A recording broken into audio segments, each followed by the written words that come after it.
Bardhaman university 5 years BA LLB অনার্সের notice ইতিমধ্যেই দিয়ে দিয়েছে। আজকে আমি শিবায়ন ঘোষ এই নোটিশ নিয়ে তোমাদের সাথে সম্পূর্ণ আলোচনা করব।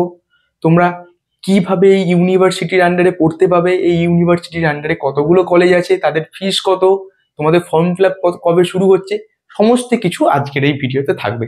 সেই জন্য তোমাদের কাছে একটা ছোট্ট রিকোয়েস্ট, চ্যানেলটিকে সাবস্ক্রাইব করে দাও আর বেল আইকন অন করে দাও এরকম ইনফরমেটিভ ভিডিও সব থেকে আগে পাওয়ার জন্য। তাহলে চলো দেখি, বর্ধমান ইউনিভার্সিটিতে কোর্স কিন্তু নোটিশ কিন্তু অলরেডি চলে এসেছে, ঠিক আছে। 5 ইয়ার্স বিএ এলএলবি অনার্সের 5 ইয়ার্স বিএ এলএলবি অনার্সের নোটিশ বর্ধমান ইউনিভার্সিটি পাবলিশ করে দিয়েছে। দেখো, এই ইউনিভার্সিটিতে দুটো কলেজ আছে, একটা হচ্ছে অ্যামেক্স ল কলেজ আর একটা হচ্ছে বেঙ্গল ল কলেজ। এই যে অ্যামেক্স ল কলেজ, এই কলেজটা হচ্ছে বর্ধমানে অবস্থিত, বুঝতে পারলে। আর অ্যামেক্স ল কলেজ, এই কলেজটা হচ্ছে শান্তিনিকেতনে অবস্থিত।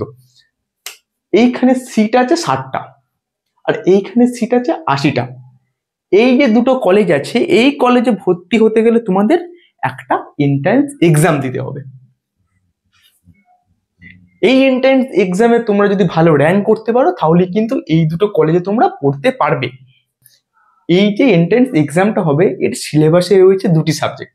প্রথম হচ্ছে জেনারেল ইংলিশ আর GK and current affairs. English থেকে 50 নম্বরের কোশ্চেন আসবে, 50 মার্কস। আর জেনারেল নলেজ আর কারেন্ট অ্যাফেয়ার্স থেকে আসবে 15 মার্কসের প্রশ্ন। এই জেনারেল ইংলিশের মধ্যে কি কি জিনিস থাকবে? জেনারেল ইংলিশের মধ্যে তোমার থাকবে হচ্ছে বিভিন্ন ধরনের গ্রামার, পেসি, সামারি, এসে, রাইটিং, এই সমস্ত জিনিস থাকতে পারে। তোমরা যদি প্রিভিয়াস ইয়ারের প্রশ্ন নিতে চাও তাহলে কিন্তু আমাদের 9832180219 এই নাম্বারে কল করে নিতে হবে। আর যদি 1 মাস প্রিপারেশনে থেকে Bardhaman university law entrance exam দিতে চাও তাহলে আমাদের এই নাম্বারই 9832180219 এই নাম্বারেই কিন্তু কল করে নিতে হবে।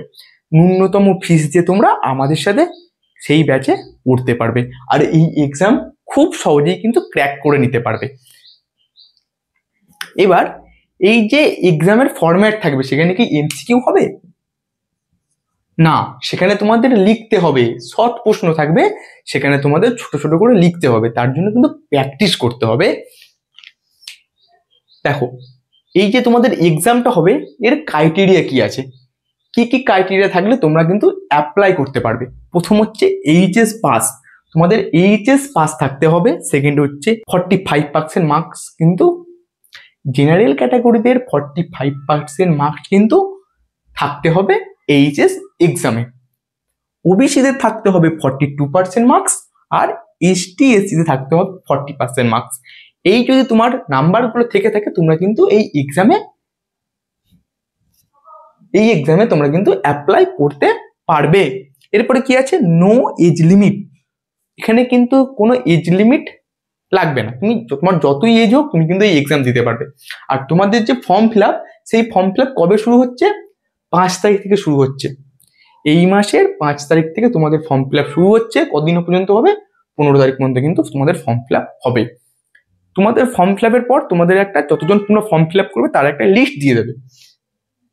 সেটা কবে দেবে? সেটা হচ্ছে 18 তারিখে। এরপরে তোমাদের যদি ফর্ম ফিল আপ করতে কোনো ভুল হয়ে থাকে 2 দিন 3 দিন টাইম দেবে, তোমরা সেই ফর্মটা কিন্তু ঠিক করে নিতে পারবে। তারপর তোমাদের অ্যাডমিট কার্ড 22 তারিখে বেরিয়ে যাবে। অ্যাডমিট কার্ড 22 তারিখে বেরোনোর পরে তোমাদের কি হবে? তোমাদের এন্ট্রান্স এক্সাম হবে। সেটা কবে হবে? সেটা হবে 26 তারিখে। ঠিক আছে, 26 তারিখে এক্সামটা কোথায় হবে? গোলাপবাগ ক্যাম্পাস, বর্ধমান। গোলাপবাগে একটা বর্ধমান ইউনিভার্সিটির ক্যাম্পাস আছে, সেখানে কিন্তু তোমাদের কি হবে? এক্সামটা হবে। এরপরে কি মেরিট লিস্ট। দেখো, মেরিট লিস্ট কবে পাবলিশ হবে, পরে কবে তোমাদের অ্যাডমিশন হবে, সেই সম্বন্ধে কিন্তু নোটিশে কোনো কিছু জানায়নি। সে সম্পর্কে তোমাদের হচ্ছে এই এক্সাম দেওয়ার পরে সে সমস্ত তোমাদের জানিয়ে দেওয়া হবে। আর তোমাদের যদি কোনো প্রবলেম হয়, আমি একটা নিজে হোয়াটসঅ্যাপ গ্রুপে লিঙ্ক দিয়ে দেবো, সেই গ্রুপে তোমরা জয়েন হয়ে যাবে। সেই গ্রুপে জয়েন হওয়ার সাথে সাথেই তোমাদের যে জিনিসগুলো প্রবলেম হবে সেই জিনিসগুলো আমাদের কাছ থেকে তোমরা জেনে নিতে পারবে। আর একটা জিনিস, এই যে নোটিশ, এই নোটিশটা কিন্তু আমি নিচে ডেসক্রিপশন দিয়ে দেবো, সেখান থেকে তোমরা কিন্তু গিয়ে পড়ে নিতে পারবে। আজকের ভিডিও এইটুকুই। প্রথমে আমি একটা ছোট্ট রিকোয়েস্ট করেছিলাম চ্যানেলটিকে সাবস্ক্রাইব করার জন্য, আর ভিডিওটা ভালো লাগলে একটা লাইক করে দাও, কোনো জায়গায় বুঝতে না পারলে একটা কমেন্ট করে দাও। টাটা।